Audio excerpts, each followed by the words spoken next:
بسم الله الرحمن الرحيم الرحمن علم القرآن خلق الإنسان علمه البيان الشمس والقمر وبركاته. إن الحمد لله نحمده ونستعينه ونستغفره ونعوذ بالله من شرور أنفسنا ومن سيئات أعمالنا من يهده الله فلا مضل له ومن يضلله فلا هادي له. أشهد أن لا إله إلا الله وحده لا شريك له وأشهد أن محمدا عبده ورسوله أما بعد. அளவில்லா அருளும் எல்லையில்லா கருணையும் கொண்ட எல்லாம் வல்ல ஏக இறைவனை போற்றி புகழ்ந்து அவன் ஒருவனுக்கே புகழும் புகழ்ச்சியும் உரித்தானது என்ற பிரார்த்தனையோடு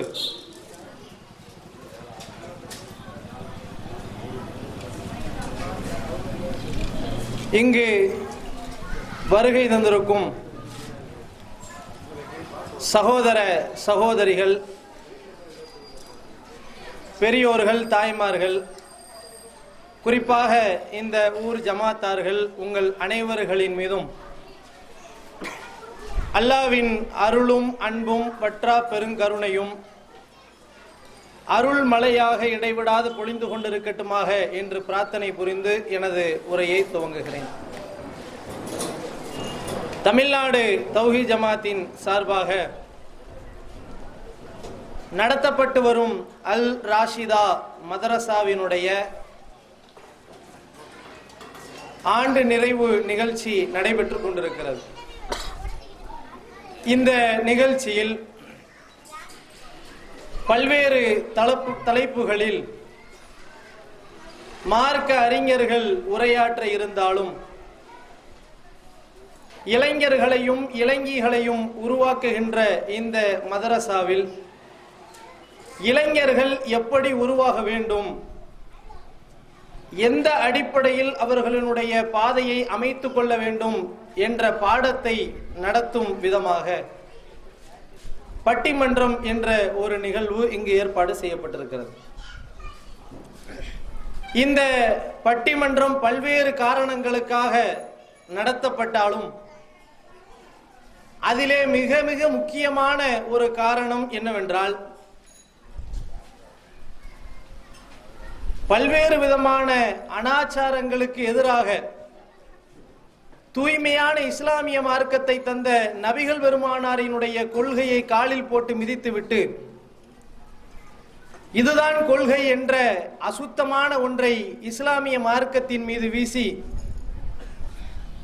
பல்வேறு அனாச்சாரங்களை இந்த சமூகத்தில் ஆலிம்கள் என்ற பெயரில் இருப்பவர்கள் கட்டவிழ்த்து விடுவதை நாம் பார்க்கிறோம். அவர்களுக்கு மத்தியில் வழிநடத்தப்பட வேண்டிய இளைஞர்கள் தறிக்கெட்டு தரம் கெட்டு தங்களுடைய வாழ்க்கையை அமைத்துக் கொண்டிருப்பதை நாம் பார்க்கிறோம். இந்த பட்டிமன்றத்தினுடைய தலைப்பாக இளைஞர்கள் பெரிதும் வழிகெடுவதற்கு காரணம் ஆலிம்களா அல்லது பெற்றோர்களா என்பது பிரதான தலைப்பு. இளமை பருவம் என்பது மற்ற பருவத்தை போன்று இல்லாமல் பல்வேறு சாதனைகளை புரியக்கூடிய ஒரு பருவம். இப்ப மழலை பருவத்தை எடுத்துக்கொண்டால் அது அறியாமை பருவம். என்ன தவறு செஞ்சாலும் அல்லாஹ் அதுல குற்றம் முடிக்க போறது இல்லை. வயோதிக பருவத்தை எடுத்துக்கொண்டால் அது இயலாத பருவம், இயலாமைக்கு சொந்தமான பருவம். அதுல ஒருத்தர் சரியா நல்லமல் செய்ய முடியாட்டாலும் அல்லாஹ் ஒன்னும் குற்றம் முடிக்க போறது இல்லை. இந்த இரண்டுக்கும் நடுப்பட்ட பருவம் இளமை பருவம். இந்த இளமை பருவத்தை நீ எப்படி இந்த உலகத்தில் கழித்தாய் என்று நிச்சயமாக நாளை மறுமையிலே இறைவன் நம்மை கேள்வி எழுப்ப இருக்கிறான். அந்த கேள்வியை எதிர்கொள்ளக்கூடிய இளைஞர்கள் தங்களுடைய வாழ்க்கையை இந்த உலகத்தில் எப்படி அமைத்துக் கொள்ள வேண்டும், ஆனால் எப்படி அமைத்துக் கொண்டிருக்கிறார்கள் என்பதை நாம் பிரித்து அறிய கடமைப்பட்டு இருக்கிறோம். பொதுவாக இளமை பருவத்திற்கு இறைவன் பல முக்கியத்துவத்தை கொடுக்கிறான். இப்போ பல நபிமார்களை எடுத்துக்கங்களேன். பல நபிமார்கள் இளைஞர்களாக இருக்கும் போதுதான் இறை தூதராக தேர்ந்தெடுக்கப்பட்டார்கள். இப்ராஹிம் அலைஹிஸ்ஸலாம் சிலையை புல்லாம் உடைச்சு போட்டு வந்துருவாங்க. அப்ப இதெல்லாம் யார் செஞ்சா என்று கேட்கும் போது இந்த ஊரில் இருக்கக்கூடிய இளைஞர், அவருடைய பெயர் இப்ராஹிம் என்று சொல்லப்படும். அதே போல நபிகள் நாயகம் ஸல்லல்லாஹு அலைஹி வஸல்லம் அவங்களே கூட அல்லாஹ் இளைஞரா இருக்கும் போது தான் நபியா தேர்ந்தெடுத்தான். நீங்க கேட்கலாம் 40 வயசுல அது எப்படி இளைஞரா ஆக முடியும்? அந்த காலத்துல இளமை பருவங்கிறது 40 வயசு தான். இப்ப இந்த 40 வயசுங்கிறத அரை கிழவன் அப்படின்னு மாத்திட்டாங்க. அப்ப இளமை பருவத்திற்கு இறைவன் மிக மிக முக்கியமான ஒரு முக்கியத்துவத்தை கொடுக்கிறார். பல்வேறு விதமான அடக்குமுறைகள் நம்மை நோக்கி வந்தாலும், பல தடை கற்கள் வந்தாலும் அந்த தடை கற்களை எல்லாம் படிக்கற்களாக மாற்றி அதன் மீது பயணிக்கக்கூடிய ஒரு பருவம் இளமை பருவம். இந்த இளமை பருவத்தில் எத்தனையோ சிந்தனையாளர்களை இஸ்லாம் உருவாக்கி இருக்கிறது. இளமைக்கு முக்கியத்துவம் கொடுக்கக்கூடியதாக இந்த மார்க்கம் விளங்கி இருக்கிறது. ரசூலுல்லாஹி ஸல்லல்லாஹு அலைஹி வஸல்லம் மதீனாவிற்கு ஒரு இளைஞரை தான் தாயியாக அனுப்பி வைக்கிறார்கள். முஸாப் இப்னு உமைர் என்று சொல்லக்கூடிய ஒரு தாயி, அவர் ஒரு இளைஞர். அந்த ஒரு தாயியை தான் போட்டு நீங்க இளைஞனா இருந்து அந்த சமூகத்தை வழிநடத்துங்கள், நன்மையை ஏவுங்கள், தீமையை தடுங்கள் என்று முதலாக மக்காவில் இருந்து மதீனாவிற்கு ஒரு தாயியை அனுப்புகிறார்களே, அது இளமை பருவத்தில் தான். இது போக ரசூலுல்லாஹி ஸல்லல்லாஹு அலைஹி வஸல்லம் அவர்களினுடைய ஆளுகையின் கீழ் பல ஆட்சிகள் வந்த போதும் கூட பனு ஜுஹைனா என்ற கோத்திரத்தை சார்ந்தவர்கள் கடுமையாக நபிகள் நாயகத்துக்கு நெருக்கடி கொடுத்துக்கிட்டே இருந்தாங்க. இந்த நெருக்கடியை போக்குவதற்காக அவர்கள் மீது ரசூலுல்லாஹ் படையெடுத்தாங்க. அதற்கு தளபதியாக போட்டு அனுப்பப்பட்ட ஒரு நபி தோழர் உசாமா என்ற ஒரு நபி தோழர். அவர் ஒரு சின்ன வயசு, கிட்டத்தட்ட ஒரு 20 வயசு கீழே தான் அவருக்கு. யமன் என்ற பிரதேசம், அந்த பிரதேசத்திற்கு கவர்னராக போடப்பட்டவர் ஒரு இளைஞர், முஆத் இப்னு ஜபல் என்று சொல்லக்கூடிய ஒரு இளைஞர். மார்க் அடிப்படையில் நிலை ஆதாரங்களை சொல்லிக்கிட்டே வரலாம். ஸ்பெயின் ஒரு நாடு இருக்குல்ல, அந்த நாடு பல பேரினுடைய கையில சிக்கி தவிச்ச காலத்துல ஒரு இஸ்லாமிய இளைஞர், அவருடைய பெயர் தாரிக் இப்னு ஹிசாம் என்று சொல்லக்கூடிய ஒரு இஸ்லாமிய இளைஞர், வெறும் 21 வயசு தான் ஆகுது. அவர் அந்த ஸ்பெயினை தன்னுடைய ஆளுகையின் கீழே கொண்டு வந்து தன்னுடைய ஆட்சியை அங்க நிலைநாட்டினார். கிட்டத்தட்ட 8ஆம் நூற்றாண்டு இந்தியாவில் முகமது இப்னு காசிம் என்று சொல்லக்கூடிய வெறும் 17 வயதே ஆன இளைஞர் இந்தியாவை கைப்பற்றி அங்க இஸ்லாமிய ஆட்சியை இந்தியாவில் நிறுவனர். 8ஆம் நூற்றாண்டுலாம் சொல்லிக்கிட்டு இருக்கிறது. முகமது இப்னு காசிம் என்ற வெறும் 17 வயசு இளைஞர் அந்த இந்தியாவை கைப்பற்றி இஸ்லாமிய ஆட்சியை கொண்டு வந்தார். இப்படி இளமைக்கு என்று ஏராளமான முக்கியத்துவங்கள் வரலாற்றிலும் சரி மார்க்கத்திலும் சரி கொடுக்கப்பட்டு கொண்டே வருகிறது. இந்த இளமை பருவத்தில் இருக்கக்கூடிய முஸ்லிம்கள், முஃமின்கள் எந்த அளவிற்கு தங்களுடைய பாதைகளை அமைத்துக் கொள்ள வேண்டும், ஆனால் எப்படி இன்றைக்கு அமைத்துக் கொண்டிருக்கிறார்கள்? ரசிகர்கள் கூட்டம் வச்சிருக்கிறாங்க. அந்த ரசிகருடைய பாட்டு போடப்பட்டுச்சுன்னு சொன்னா ஒரு மாற்று மதத்தவருடைய வீட்டுல பணத்துக்கு முன்னால ஒருத்த கடந்து எப்படி ஆடுவானோ அப்படி ஆடுறாங்க. என்னென்ன வார்த்தைகளை பிரயோகப்படுத்தக்கூடாதோ அந்த வார்த்தையெல்லாம் இவங்களை பார்த்து பிரயோகப்படுத்தலாம் என்று சொல்கின்ற அளவில் நம்மை எல்லாம் மனசு நொறுங்க வைக்கக்கூடிய நிகழ்வாக பல நிகழ்வுகள் நடக்கிறத நம்ம பார்க்கிறோம். அப்ப இதற்கு எதிராக குரல் கொடுக்கக்கூடியவர்கள் யார்? இந்த இளைஞர்களை சரியான பாதையில் வழிநடத்தி செல்லக்கூடியவர்கள் யார்?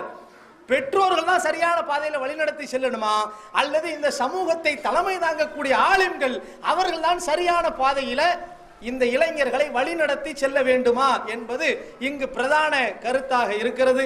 அந்த அடிப்படையில் இளைஞர்கள் தறிக்கட்டு செல்வதற்கு காரணம் பெற்றோர்களா ஆலிம்களா என்ற தலைப்பின் கீழ் தற்போது இங்கு பட்டிமன்றம் துவங்குகிறது. இளைஞர்கள் தறிக்கட்டு செல்வதற்கு காரணம் பெற்றோர்களே என்ற தலைப்பின் கீழ் சகோதரர் மாவட்ட பேச்சாளர் வாஹித் அவர்களும் சமியூன் அவர்களும் உரையாற்ற இருக்கிறார்கள். இந்த இளைஞர் சமுதாயம் தவறான பாதையை நோக்கி பயணிப்பதற்கு காரணமாக நிச்சயமாக ஆலிம்கள் மட்டும்தான் இருக்கிறார்கள் என்ற கருத்தை நிறுவுவதற்காக சகோதரர் சுபைர் அவர்களும் சகோதரர் சித்திக் அவர்களும் வந்திருக்கிறார்கள். தற்போது பட்டிமன்றம் ஆரம்பமாகிறது. இந்த இளைஞர்கள் தறிக்கட்டு செல்வதற்கு காரணம் பெற்றோர்களே என்ற தலைப்பில் உரையாற்ற சகோதரர் வாஹித் அவர்களை அழைக்கிறேன். அஸ்ஸலாமு அலைக்கும் வரஹ்மத்துல்லாஹி வபரகாத்துஹு. அல்ஹம்துலில்லாஹ் நஹ்மதுஹு வ நஸல்லி அலா ரசூலில் கரீம் அம்மா பஅத். கண்ணியத்திற்குரிய எல்லாமல்ல அல்லாஹ்வின் நல்லடியார்களே, நல்லதொரு அருமையான கால சூழலில் வழங்கப்பட்ட ஒரு அற்புதமான தலைப்பு, இளைஞர்கள் தரம் கெட்டு தறிகெட்டு செல்வதற்கு பெரிதும் மிகவும் காரணம் பெற்றோர்களே என்ற அணியினை வலு சேர்ப்பதற்காக என்னுடைய கருத்துக்களை நான் தெரிவிக்க வந்துள்ளேன். ஒண்ணு வேண்டாம் நடுவர்களே, பெரிய அளவுல எதையும் சொல்வதற்கென்று நான் வரல. இப்போ முன்னாடி இருக்காங்கல்ல மக்கள், இப்பொழுது ஒரு இளைஞர் வருகிறார்.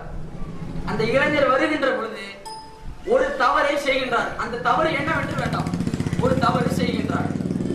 அப்படி ஒரு தவறு செய்கின்ற பொழுது அங்கு இருக்கக்கூடிய ஏனைய சகோதர சகோதரிகள், தெருவாசிகள், ஊர் ஜமாத்தார்கள் எதை சொல்வார்கள்? பெற்றோர்கள் எப்படி வளர்த்திருக்காங்க பாத்தியா, இவனை தருதலையா வளர்த்து விட்டுருக்காங்க, இப்படி சொல்லுவாங்க. சரி, ரைட், பட்டிமன்றத்தை முடிச்சிருவோமா? தலைப்பு வழங்கிட்டாரு அப்படின்னு போயிட முடியாது. இருந்தாலும் என்னுடைய வாதத்தை முன் வைக்கணும்ல. என்ன சொல்லுவாங்க? வளர்ப்பு சரியில்லை, பெற்றோர்கள் வளர்த்த வளர்ப்பில் சரியில்லாத காரணத்தினால என்னாச்சு, அப்படி இளைஞர்கள் இப்படிப்பட்ட தவறை செய்யறாங்க அப்படின்னு சொல்லிட்டு தீர்ப்பை மக்களும் வழங்குவார்கள், நடுவரும் இறுதியில் வழங்குவார் என்று நான் நம்புகின்றேன், இன்ஷா அல்லாஹ். சரிங்களா? அடுத்து இப்போ நம்ம மேலப்பாளையம் இருக்குதுல்ல, மேலப்பாளையத்துல ஆரம்ப காலகட்டத்தை எடுத்தீங்கள் என்று சொன்னால், பொதுவாக இளைஞர் என்று சொன்னால் இளைஞர் பிறந்தவுடன் இளைஞராக வருவதில்லை. பிறந்தவுடன் குழந்தை பருவம் என்ற அற்புதமான ஒரு பருவத்தை கடந்து வருவார். அந்த பருவத்தில் பெற்றோர்களாக இருக்கக்கூடியவர்கள் வளர்க்கின்ற வளர்ப்பு முறை, அவர்களுக்கு கற்றுக் கொடுக்கின்ற வழிகாட்டுதல்கள், அதை அடிப்படையாக கொண்டுதான் இளைஞர்களாக உருவாகின்ற பொழுதிலும் எந்த வயதை அடைந்தாலும் அந்த பண்புகள் தான் அவர்களின் வாழ்க்கையில் மிளிரும். அப்பொழுது பெற்றோர்கள் வளர்க்கின்ற இளைஞர்கள் நல்ல அமல்களை செய்யக்கூடிய, சமுதாயத்திற்கு பயனுள்ள காரியங்களை மட்டுமே குறிக்கோளாக வைத்து வாழுகின்ற இளைஞர்களும் இருக்கின்றார்கள். அப்படி உருவாக்கிய பெற்றோர்களும் இருக்கிறார்கள். நான் சொல்லுவது, தறிகட்டு சென்ற, தரம் கெட்டு சென்று கொண்டிருக்கின்ற இளைஞர்களுக்கு யார் பெரிதும் காரணம்? அப்படி சரியான வழிகாட்டுதல்களை வழங்காத பெற்றோர்கள்.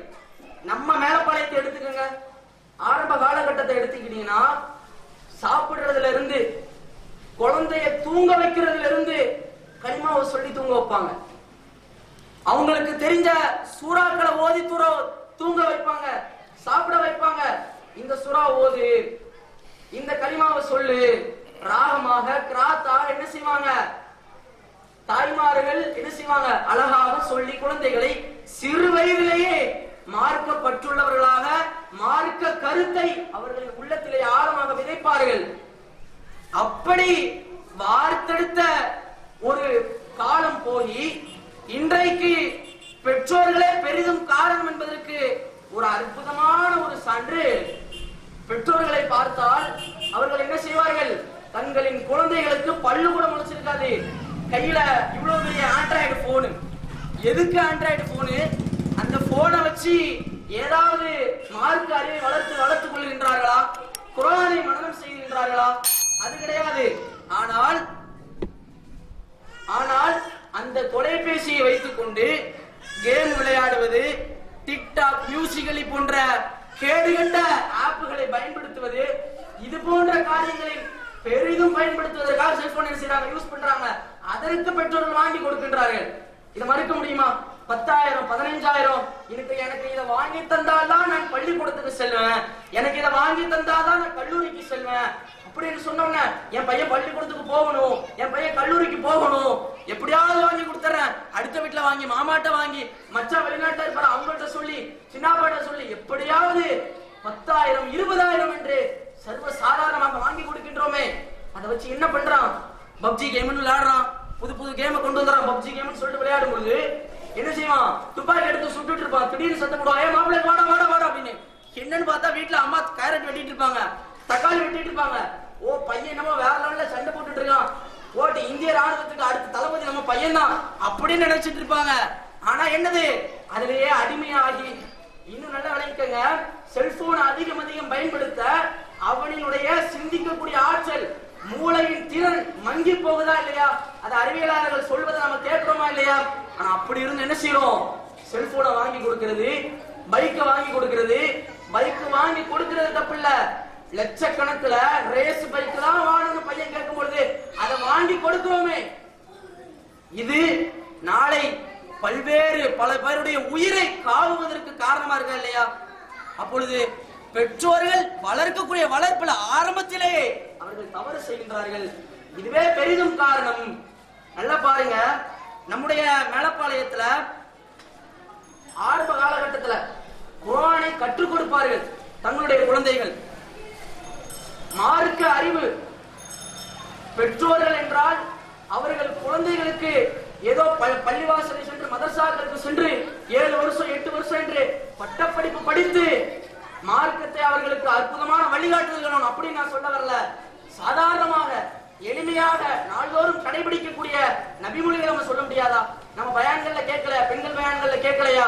சாப்பிடும் போது பிஸ்மி சொல்லி சாப்பிடு, வலது கையால சாப்பிடு, கையை கழுவிட்டு சாப்பிடு, நகங்களை வெட்டு, எதை அணியில இருந்தாலும் வலது கருத்தால் அணி என்று எளிமையாக கடைபிடிப்பதற்கு ஏற்ற நபிமொழிகள் எவ்வளவு இருக்குது? அதெல்லாம் சொல்லி கொடுத்துருக்கோமா? அதெல்லாம் சொல்லி கொடுக்கிறதுக்கு தயவு காட்டுகின்றோமே. மார்க்க விஷயத்தை கற்றுக் கொடுப்பதற்கு நேரத்தை சிறிதளவு ஒதுக்காம இருக்கிறோமே. ஆனா உலக கல்வியை கற்றுக் கொடுப்பதற்கு பெரிய அளவிலே கடனை வாங்கியாவது, அதற்கு வட்டி மேல வட்டி கட்டியாவது என் பையன் மெட்ரிகுலேஷன்ல படிக்கணும் அப்படின்னு சொல்லிட்டு இன்றைக்கும் பெற்றோர்கள், ஒரு தெருவிற்கு எத்தனை பெற்றோர்கள் இருக்கின்றார்கள், மதரசாக்கு அனுப்புவதற்கு முயற்சி எடுக்கிறாங்களா? அப்பொழுது இளைஞர்கள் குழந்தை பருவத்திலே அவர்களை பக்குவப்படுத்துவதற்கு முயற்சி எடுக்காத பெற்றோர்களே பெரிதும் காரணம்.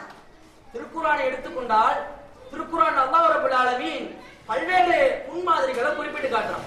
பல்வேறு முன்மாதிரிகள், இப்படி ஒட்டுமொத்த மனித சமூகத்திற்கு இவங்க முன்மாதிரி, பெண்களுக்கு இவங்க முன்மாதிரி என்று பல்வேறு முன்மாதிரிகளை காமிக்கலாம். அப்படி நல்ல கவனியுங்கள், திருக்குர்ஆனிலேயே ஒரு அற்புதமான பெற்றோர்களுக்கு என்று முன்மாதிரியாக சொல்லப்பட்ட ஒரு அற்புதமான மனிதர் நடுவர் அவர்களே, அது யார் என்று தெரியுமா?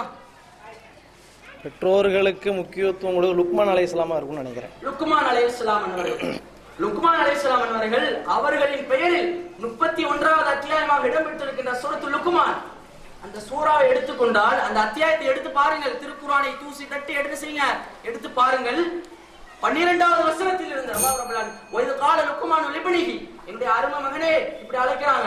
அழைச்சு அற்புதமான பெரிய அளவுல எதுவும் உபதேசம் செய்ய வேண்டாம், சின்ன விஷயங்களை சொல்லி கொடுக்கலாம்ல. அவங்க சொல்றாங்க, இஸ்லாத்தினுடைய ஆணி வேறான அடிப்படை கொள்கையான அக்கீதாவான லா இலாஹ இல்லல்லாஹ் என்ற கலிமாவை முதல்ல சொல்லி கொடுக்கறாங்க. லா துஷ்ரிக் பில்லாஹ், அல்லாஹ்வுக்கு எதையும் இணை வச்சிராத. நாம என்னைக்காவது சொல்லி கொடுத்துருக்கோமா? ஏன், நாம தான் முஸ்லீம் ஆச்சே, நமக்கு தான் சொர்க்கம் நிச்சயமாக்கப்பட்டுட்ட. ஒரு மாற்று மத நண்பர்கள் அவர்களுடைய குழந்தைகளுக்கு சொல்லுவாங்க, இந்த சாமியை தவிர வேற யாரையும் வணங்கிறாத அப்படின்னு. அசத்தியத்தில் இருக்கக்கூடிய மாற்று மத அன்பர்கள் சொல்லுவாங்க, சத்தியத்துல இருக்கக்கூடிய நாம நம்முடைய குழந்தைகளுக்கு கொள்கை எடுத்து சொல்றது கிடையாது. அல்லாஹ்வுக்கு இணை வச்சிராத, எதுல இணை வச்சிராத அப்படின்னு சொல்லி கொடுத்திருக்கோமா? லுக்மான் அலைஹிஸ்ஸலாம் அழகாக சொல்லி கொடுக்கின்றார்கள். மேலும் வாக்கிமிஸ் ஸலாம், மறுமையில முதல் கேள்வியான இந்த தொழுகைக்கு நீ தயார்படுத்திக்கோ, உன்னை நீ தயாராக்கிக்கோ, தொழுகை நிலைநாட்டுப்பா என்று கடைபிடிப்பதற்கு, நம்முடைய குழந்தைகளை ஆரம்பத்திலே பக்குவப்படுத்துவதற்கு முன்மாதிரியாக லுக்மான் அலைஹிஸ்ஸலாம் இதெல்லாம் சொல்லி கொடுக்கிறாங்க. இதெல்லாம் நம்ம கவனிக்கமா வேண்டாமா? இதையெல்லாம் கவனித்து இப்படி நடக்காத பெற்றோர்களால் தங்களுடைய குழந்தைகளுக்கு கவனம் செலுத்தாத, உலக கல்விக்கென்று மாத்திரம் கவனம் செலுத்துகின்ற பெற்றோர்கள் மார்க்க கல்விக்கு கடுகின் துளி அளவு கூட கவனம் செலுத்தாத அப்படிப்பட்ட பெற்றோர்களே இளைஞர்கள் தரம் கெட்டு தரிகெட்டு வார்த்தெடுப்பதற்கு வளருவதற்கு காரணம் என்ற நல்லதொரு தீர்ப்பை நடுவர் அவர்கள் இறுதியில் வழங்குவார்கள் என்று ஆதரவோடு எதிர்பார்ப்போடு என்னுடைய இந்த சிறிய உரையை நிறைவு செய்கின்றேன். அல்ஹம்துலில்லாஹ். அஸ்ஸலாமு அலைக்கும் வரஹ்மத்துல்லாஹி வபரகாத்துஹு. அல்ஹம்துலில்லாஹ். ஆண்ட்ராய்டு மொபைலை பற்றி சொன்னாங்க. உங்களுக்கெல்லாம் பெருசாக சொல்ல வேண்டிய தேவை இல்லைன்னு நினைக்கிறேன். போன வாரம் ஹரியானாவில் ஒரு சம்பவம். பப்ஜி கேம் விளாண்டுக்கிட்டு இருக்கான் ஒரு சிறுவன். தாகம் வந்து தண்ணி குடிக்கணும். பக்கத்து இருந்த ஆசிட் எடுத்து குடிச்சிட்டான். இப்போ ஹாஸ்பிட்டலில் அட்மிட் பண்ணி பாட்டிக்காரர் சீரியஸாக இருக்கார். சரிங்களா? அப்போ இளைஞர்கள் ஹரியானாவில் மட்டும் இல்லை, மேலப்பாளையத்திலும் இப்படி தான் இருக்கிறாங்க. பெற்றோர்கள் இப்படி தான் தங்களுடைய பிள்ளைகளை வளர்த்து கொண்டிருக்கிறார்கள் என்பதை நாம் புரிஞ்சுக்கணும். அதே நேரத்தில் கருவில் இருக்கும் போதே ஒரு பிள்ளை பிறக்குமா இல்லையான்னு தெரியல, அது அபாசன் ஆகுமா நல்லபடியாக பிறக்குமாங்கிறதும் தெரியாது, என்ன பிள்ளைங்கிறதும் தெரியாது. அந்த குழந்தை கருவில் இருக்கும் போதே என் பையன் வக்கீல் ஆகணும், என் பையன் டாக்டர் ஆகணும், இன்ஜினியர் ஆகணும், இதுதான் பெற்றோர்களுடைய மைண்ட் செட்டாகவே ஆயிடுச்சு. எந்த பெற்றோர்களாவது என் பையன் நல்ல மார்க்க கல்வி கற்ற ஒரு ஆலிமாகணும்னு சொல்லி நினைக்கிறாங்களா? நீங்க நினைக்கிறீங்களா? நான் நினைக்கிறேன். யோசிச்சு பாருங்க, நெஞ்சில கை வச்சு சொல்லுங்க. அப்படி யாரும் நினைக்கிறது இல்லை. மார்க்கப்பட்ட நம்முடைய குழந்தைகளுக்கு ஊட்டுவோம் அப்படிங்கிற எண்ணம் நமக்கு இல்லவே இல்லை. அப்ப என்ன பெற்றோர்கள் நம்ம? அப்போ அதை ஒரு விஷயத்தை நம்ம சிந்திச்சு கடமைப்பட்டிருக்கிறோம். திருமறை குர்ஆன்ல அல்லாஹ் ரப்புல் ஆலமீன் எத்தனையோ அற்புதமான வரலாற்றை சொல்றான். அதுல ஒரு வரலாறு லுக்மான் அலைஹிஸ்ஸலாம் அவர்களுடைய வரலாறு. அவங்க என்ன பெரிய நபியா? யோசிச்சு பாருங்க. பெரும் பெரும் ஜாம்பவான்களை பற்றி எல்லாம் பேசக்கூடிய திருமறை குர்ஆன் ஒரு சாதாரண அடியார், அவ்வளவுதான், நபிலாம் கூட கிடையாது, நபின்னு கூட அல்லாஹ் சொல்லல, சாதாரண அடியாராக இருக்கக்கூடிய லுக்மான புகழ்ந்து பேசுறான். ரசூல்லா காலத்துல இருந்து கியாமத் நாள் வரை யார் யாரெல்லாம் வர்றாங்களோ அத்தனை பேரும் லுக்மான் அலைஹிஸ்ஸலாமுடைய வரலாறு படிச்சுத்தான் ஆகணும் அப்படிங்கிற ஒரு சட்டத்தை வச்சிருக்கிறான்னு சொன்னா, அப்போ பெற்றோர்கள் எந்த அளவிற்கு தங்களுடைய பிள்ளைகளுக்கு முக்கியத்துவம் கொடுக்க வேண்டும் என்பதை திருமறை குர்ஆன் நமக்கு விளக்குகிறது. அந்த ஒரு கருத்தை தான் சகோதரர் வாஹித் அவர்கள் முன்வைத்திருக்கிறார்கள். இப்போது உங்களுக்கு மத்தியில் இல்லை இல்லை பெற்றோர்கள்லாம் காரணமே கிடையாது, நீங்க என்ன சொன்னாலும் அதை நாங்க ஏத்துக்கவே போறது இல்லை, இந்த இளைஞர்கள் வழிகட்டு செல்வதற்கு காரணம் நிச்சயமாக ஆலிம்களே ஆலிம்களே ஆலிம்களே என்ற கருத்தை வலியுறுத்துவதற்காக சகோதரர் சுபைர் அவர்களை அழைக்கிறேன். அஸ்ஸலாமு அலைக்கும் வரஹ்மத்துல்லாஹி வபரகாத்துஹு. இன்னல் ஹம்துலில்லாஹ் நஹ்மதுஹு வ நஸ்தஈனுஹு வ நஸ்தக்ஃபிருஹு வ நஊது பில்லாஹி மின் ஷுரூரி அன்ஃபுஸினா வ மின் ஸய்யிஆத்தி அஅமாலினா. மை யஹ்தியல்லாஹு ஃபலா முதில்ல லஹு வ மை யுத்லில்ஹு ஃபலா ஹாதிய லஹு. ஃபஅஷ்ஹது அன் லா இலாஹா இல்லல்லாஹு வ அஷ்ஹது அன்ன முஹம்மதன் அப்துஹு வ ரசூலுஹு. அம்மா பஅத். எல்லாம் வல்ல ஏகனின் நல்லடியார்களே, அல்லாஹ்வுடைய மகத்தான கிருபையினால் நாம் இந்த பட்டிமன்றத்தில் அமர்ந்திருக்கிறோம். இந்த நேரத்தில் இளைஞர்கள் வழிகிடுவதற்கு பெரிதும் காரணம் ஆலிம்களே என்ற கருத்தை வைப்பதற்கு முன்னதாக சகோதரர் எதிர்த்தரப்பில் இருக்கக்கூடிய அணியினர் அவர்கள் சொல்லக்கூடிய அதாவது அவங்க சொல்லக்கூடிய அந்த விஷயத்தை பார்த்தோம் என்றால் அவருடைய பேச்சுக்களை நகைச்சுவை இருக்கலாம், ஆக்ரோஷம் இருக்கலாம், மற்றபடி அவங்க பேச்சுக்களை ஏற்ற இறக்க இருக்கலாம். ஆனா அவங்க சொல்லக்கூடிய வாதம் கரெக்டானு பாக்குறோமா? இன்னைக்கு அவங்க பேசக்கூடிய அந்த பேச்சுக்கள்ல அந்த அதை வச்சு நம்ம முடிவு பண்ணிருக்க கூடாது. அதாவது ஒரு விவாதம் ஆடனா அந்த இதை வச்சு மட்டும் முடிவு பண்ணிருக்க கூடாது. அவங்க வைக்கக்கூடிய வாதம் கரெக்டா அப்படின்னு நம்ம பார்க்க வேண்டிய ஒரு சூழ்நிலை இருக்கு. அவரு இந்த பட்டிமன்றத்தை இளைஞர்கள் வழிவிடுவதற்கு முக்கிய காரணம் பெற்றோர்கள் என்ற அந்த கருத்தை சொல்லிட்டாங்க. அதுல ஒரு செய்தியா சொல்றாங்க, லுக்மான் அலைஹிஸ்ஸலாம் அவர்கள், அதாவது லுக்மான் என்ற அந்த மனிதர் இருக்காங்க, அவர் தன்னுடைய மகனுக்கு எப்படி சொன்னாரு, லா துஷ்ரிக் பில்லாஹ், நீ அல்லாஹ்வுக்கு இணை வைக்காத, அது போன்ற நன்மையை ஏவி தீமை தர இந்த போதனை சொன்னாரு அப்படின்னு சொல்லிட்டு அவர் சொன்னாரு. அவர் பெற்றோர் என்ற அந்த அந்தஸ்தை சொன்னாருன்னு ஒரு கருத்தை சொல்றாங்க. ஆனா நம்ம அந்த இடத்த ஆழமா சிந்திச்சு பாருங்க. அவர் மார்க்கத்தை தெரியக்கூடிய ஒரு ஆலிமா இருந்தார். அதாவது அந்த இடத்துல அவர் மக்களுக்கு அதாவது அந்த தீமையை தடுக்கக்கூடிய விதத்துல ஒரு மார்க்க அறிஞரா இருந்தார். நாம அதுல பார்க்கக்கூடிய விஷயம் என்னன்னா, அவர் மார்க்கத்தை அறியக்கூடிய ஒரு ஆலிமா இருந்திருக்கிறாரு. இதை நம்ம முதல்ல வழங்கிக் கொள்ளணும். அவர் சொல்லக்கூடிய போற போக்கு சொல்லிட்டு போயிட்டாரு. அவர் பெற்றோர் அது தன்னுடைய ஆலிம் என்ற தருணத்தில இருந்து தன்னுடைய மகனிடத்திலிருந்து ஆரம்பிக்கிறாரு. இன்றைக்கு எந்த ஆலிமாவே தன்னுடைய மகனிடத்திலிருந்து இந்த இது சொல்றாங்களா? கொஞ்சம் யோசிச்சு பார்க்கணும். அதுக்கப்புறம் என்ன, அவரு தன்னுடைய வாதத்துல சொல்றாரு, அந்த ஒரு மாணவன் இருக்கிறான், அவன் வந்து உலக கல்விக்காக உங்களுக்கு பெற்றோர் முக்கியத்துவம் கொடுத்து உலகத்திற்காக முக்கியத்துவம் கொடுக்குறாங்களா, மார்க்கத்திற்காக கொடுக்குறாங்களா இல்லையா அப்படின்னு ஒரு கேள்வி எழுப்புறாங்க. நாம இதை சிந்திச்சு பார்க்கணும். இன்றைக்கு எந்த பெற்றோர்களா மக்தப் மாசால் சேர்க்காம இருக்கிறாங்களா? கொஞ்சம் யோசிச்சு பாருங்க. கொஞ்சம் தன்னுடைய பிறந்த அதாவது குழந்தை பிறக்குது, பிறந்த இருந்து வளர்ற வரைக்கும் என்ன நினைக்கிறாங்க, தன்னுடைய மகன் மார்க்கத்தின் அடிப்படையில் வளரணும். தன்னுடைய மகன் என்ன ஒரு மார்க்கத்தின் அடிப்படையில் அல்லாஹ்வும் ரசூலும் எதை சொல்லி தந்தாங்க அந்த அடிப்படையில் வாழணும்னு சொல்லித்தானே அவங்க தன்னுடைய மக்தப் மாசால சேர்க்கிறாங்க. இன்றைக்கு அதாவது இந்த நடுவர்களே ஒரு செய்தியை சொன்னாங்க. எப்படின்னா, இன்றைக்கு ஒரு பெற்றோர் கருவுல இருக்கும் பொழுது அவன் என்ன ஆகணும்னு சொல்லிட்டு முதலே முடிவு பண்ணிடுறாங்க. ஒரு வக்கீல் ஆகணும், ஒரு டாக்டர் ஆகணும்னு முடிவு பண்றாங்கல்ல. இது முடிவு பண்ணதுக்கு காரணம் என்ன? அவங்க வந்துட்டு ஒரு ஸ்கூல்ல சேர்க்கிறாங்கன்னா அவங்க சேர்க்கிறது அவங்க பொறுப்பு. ஆனா அவங்களுடைய வழி நடத்தக்கூடியவர் யாரு? ஆசிரியர் தானே. அந்த மாதிரிதான் இன்றைக்கு மக்தப் மாசால சேர்க்கக்கூடிய பெற்றோர்கள் அந்த பெற்றோருக்கு சேர்க்க இந்த மாசால சேர்த்தா இவன் நல்ல முறையில் வளர்ந்துருவான், நல்ல முறையில் ஒரு ஆலிமாயிருவான், நல்ல மார்க்கத்தை கட்டுவான், நல்ல ஒரு இளைஞனா வருவான்னு ஒரு நம்பிக்கை தான் சேர்க்கிறாங்க. ஆனால் இன்றைக்கு ஆலிம்கள் சரியாக மார்க்கத்தை சொல்றாங்களா? கொஞ்சம் யோசித்து பார்க்கணும். நம்ம மேலோட்டமா அவங்க சொல்லக்கூடிய அந்த போதனை வச்சு நம்ம அடங்கிடக்கூடாது. அவங்க சொல்லக்கூடிய விஷயத்த கொஞ்சம் ஆழமா சிந்திச்சு பார்த்தா அவங்க சொல்லக்கூடிய எல்லா விதத்திலையும் அதுலயே ஆன்சர் இருக்கு. அதுலயே நம்ம தேடி பிடிச்சிடலாம். அவங்க வந்து போற போக்கில் இல்லைன்னு சொல்லிட்டு போறாங்க. அது போன்று ஃபர்ஸ்ட் வைக்கும்போது ஒரு வாதத்தை வச்சாங்க. என்ன வச்சாங்க? இன்றைக்கு இந்த தெருவில் ஒரு பையன் தப்பு பண்றான். அந்த தப்பை வந்து அந்த தெருவை யார்கிட்ட கேட்டா அவன் பையனா பெற்று வச்சுக்கோங்க அப்படின்னு பெற்றோரை குறை சொல்லுவாங்களே. இந்த இப்போ ஒரு பையன் தப்பு செய்யறான்னா அந்த ஆளுங்கள் சரியான ஒரு இன்றைக்கு ஒரு குடும்பத்தை திருத்துறாங்க. யார் திருத்துறாங்க? பெற்றோர் தான் திருத்துறாங்க. ஆனா ஒரு ஆளும் நினைச்சா தன்னுடைய தெருவை திருத்தலாமா இல்லையா? இந்த சமுதாயத்தை திருத்தலாமா இல்லையா?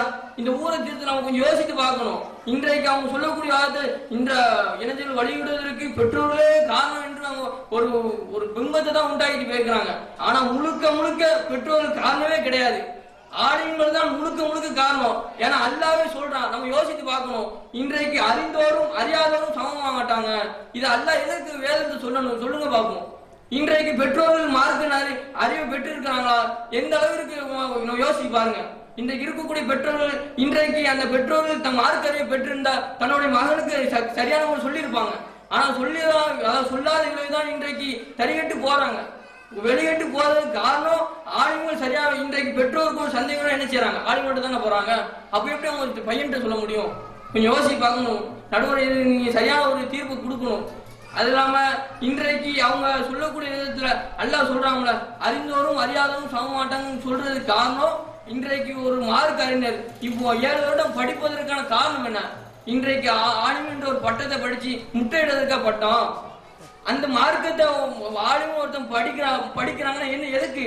மார்க்கத்தை நம்ம இன்றைக்கு மார்க்கத்தை படிச்சு மக்களுக்கு மத்தியில சொல்லணும், நன்மையை ஏவணும், தீமையை தடுக்க. ரசூலா என்னங்க சொன்னாங்க?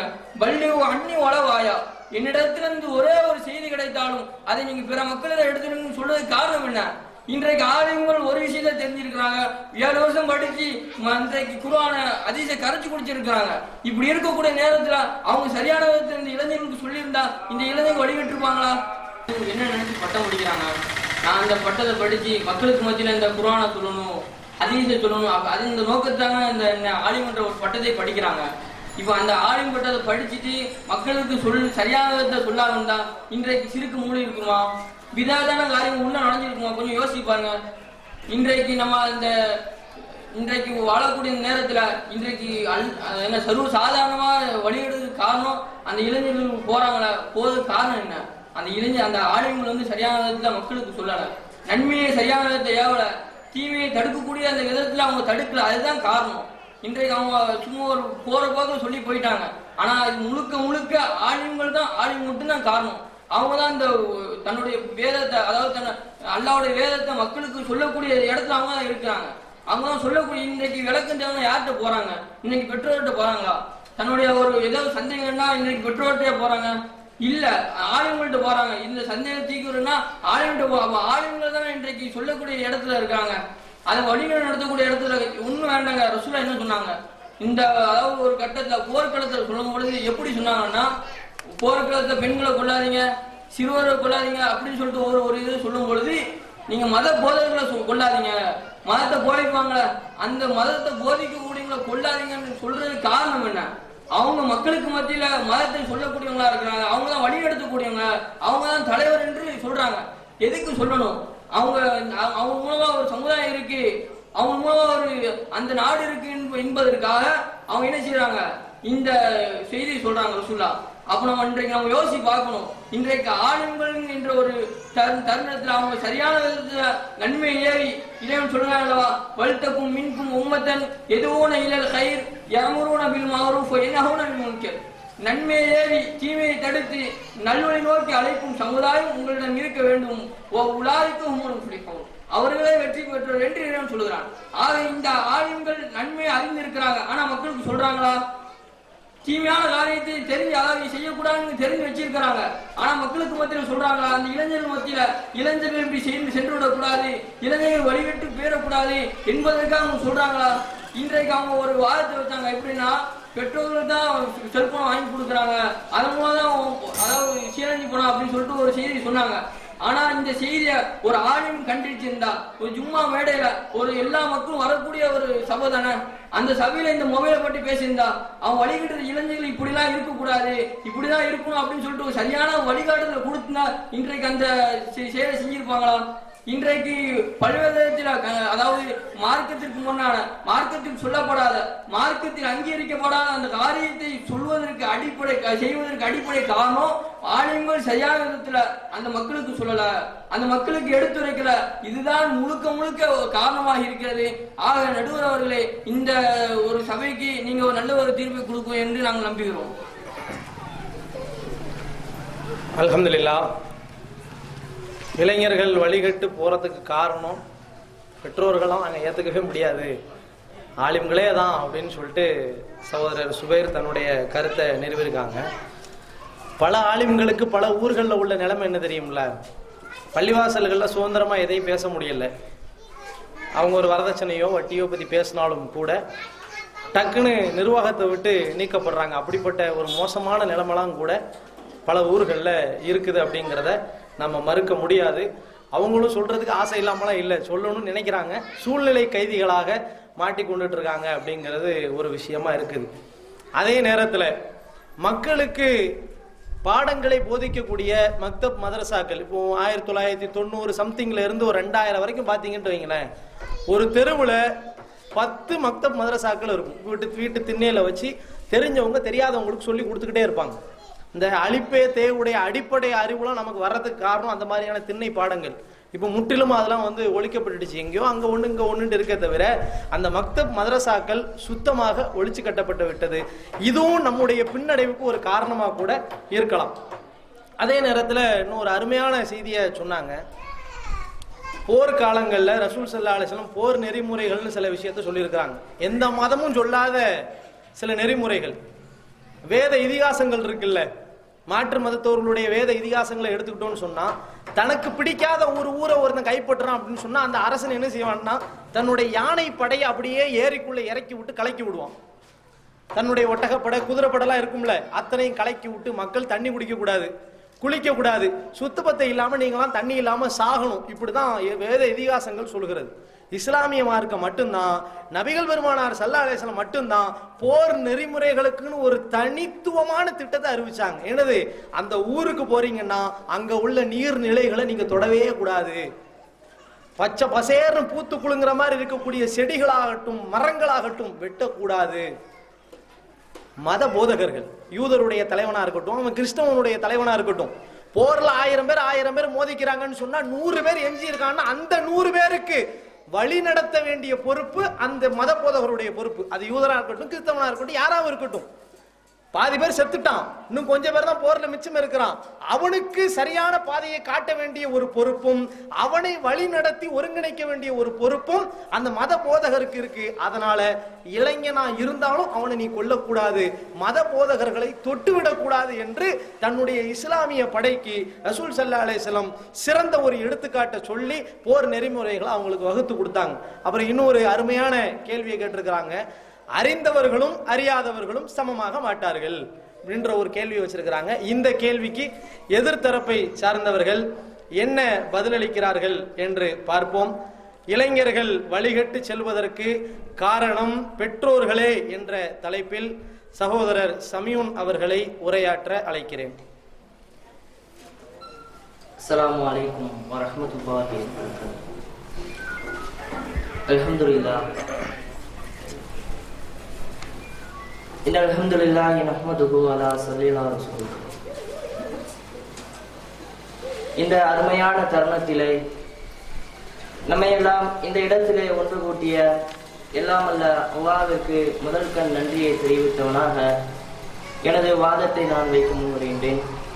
எனது வாதத்துக்கு முன் செல்வதற்கு முன்பாக எதிரணியினர் தங்களுடைய அணியை வலு சேர்க்கும் விதமாக நல்ல கருத்துக்களை எடுத்து வைத்தோம் என்று நினைத்திருக்கின்றார்கள்.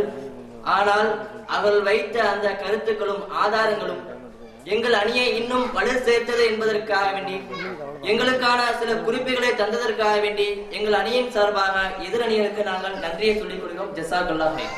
இது வேறையா நடுவர்களே, முதல்ல வைத்த வாதவங்க அறிந்தவர்களும் அறியாதவர்களும் சமமாவர்களா என்ற ஒரு கேள்வியை கேட்டாங்க. இதே கேள்வியை நான் திருப்பி கேட்கிறேன், இங்க அமர்ந்திருக்கக்கூடிய நீங்க சொல்லுங்க, அறிந்தவர்களும் அறியாதவரும் சமமாவர்களா? நடுவர்கிட்டையும் இந்த கேள்வியை கேட்போம். நடுவர் நீங்களே சொல்லுங்க. சமமாக மாட்டாங்க. சமமாக மாட்டார்கள். நடுவரே தீர்ப்பு சொல்லிட்டாரு, அறிந்தவரும் அறியாதவரும் சமமாக மாட்டார் என்று தெரிகிறது. தெரிஞ்சு அந்த வாதத்தை நீங்க வைக்கிறீங்கன்னா அந்த வாதம் இப்போ உங்களை தவிடுபடியாக்கி உங்களுடைய மொத்த வாதத்தையும் இந்த வாதமே தவிடுபடியாக்கிட்டது. இன்னைக்கு அறிந்தவரும் அறியாத சமமாட்டார் என்று சொல்கின்றீர்களே, நாங்களும் அதை தான் சொல்கின்றோம். பெற்றோராகிய நீங்கள் மார்க்க விஷயங்களை அறியாத காரணத்தினால்தான், பெற்றோராகிய நீங்கள் அந்த விஷயங்களை தெரிந்து கொள்ளாத காரணத்தினால்தான் உங்களுடைய குழந்தைகள் இளைஞர் என்கின்ற வயதை வரும்போது வழிகேட்டின் பக்கம் சென்று கொண்டிருக்கின்றான். நீங்கள் அறியாமல் இருப்பதற்கு காரணம் உங்களுடைய பெற்றோர் உங்களை சரியான முறையில் சொல்லிக் கொடுக்கல. உங்களுடைய பெற்றோர் உங்களுக்கு சரியான சொல்லிக் கொடுத்தா நீங்க மார்க்க விஷயத்தை அறிஞ்சிருப்பீங்க. அது மூலமா உங்களுடைய குழந்தைகளை நீங்க திருத்திருப்பீங்க. நீங்க அறியாத விளைவு உங்களுடைய பெற்றோர் காரணம். இப்படி பெற்றோரை தான் இது காரணம் என்பதை அவர்கள் வைத்த வாதத்தின் மூலமாகவே பகிரங்கமாக தெரிகின்றது. அடுத்ததாக ஒரு வாதம் வைத்தாங்க, போர்க்களங்கள்ல மத குருமார்களை கொல்லக்கூடாது.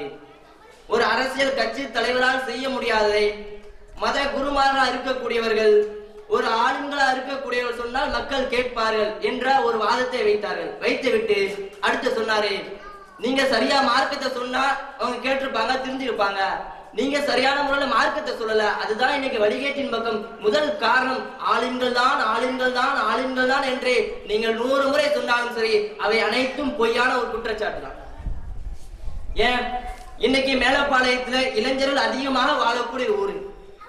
இந்த ஊர்ல ஆளுங்களின் புரட்சியின் மூலமாக அல்லாஹ்வுடைய தூதர் சொன்ன ஒரு நபிமொழி, ஒரு சுன்னத்தை நிலைநாட்டுவதற்காக வேண்டி இளைஞர்களுக்கு மத்தியிலே சொல்லி தாடி என்ற சுன்னத்தை இன்றைக்கு ஆளுங்கள் மூலமாக ஒரு புரட்சியை ஏற்படுத்தி இளைஞர்களுக்கு மத்தியிலே தாடி என்ற சுன்னத்தை நாம் கொண்டு வந்தோம். இந்த சுன்னத்தை நிலைநாட்டுவதற்காக வேண்டி அந்த இளைஞன் முன் வந்து தாடி வைத்து விட்டு தன்னை வீட்டிற்கு செல்கின்றால் வீட்டில் இருக்கக்கூடிய பெற்றோரா இருக்கக்கூடிய ஒவ்வொருவரும் சொல்லக்கூடிய பதில் என்ன? 60 வயசு 70 வயசு உங்க வாப்பவே தாடி வைக்கலப்பா. ஏன் உங்க வாப்போட வாப்பா இருக்கவரு நாளைக்கு போவாரா என்று தெரியாது, அவரே தாடி வைக்காம இன்னைக்கு கம்பீரமா இருக்காரு, நீ ஏன்பா ஒரு வயதையும் போன்ற தாடி வைத்து சுற்றுறா என்று ஒரு இளைஞன் மார்க்கத்தை பின்பற்ற வந்தால் பின்பற்றாத என்று பெற்றா இருக்கக்கூடிய நீங்கள் தடுக்கின்றீர்கள். தடுத்து விட்டு பதில் என்ன? இளைஞன் வெளியிட்டு போறானா ஆளும் தான் காரணம். அடுத்ததாக இதே ஊரிலே அறிந்தவர்களா இருக்கக்கூடியவர்கள் அறியாதவர்களுக்கு மார்க்கத்தை சொல்வதற்காக வேண்டி ஒவ்வொரு வீட்டு வாசலையும் தட்டி மார்க்கத்தை சொல்ல விடுகிறார்கள் தப்லீக் ஜமாத் சார்ந்த சகோதரர்கள். அப்படி வரக்கூடிய நேரத்தில் நடக்கிறது என்ன?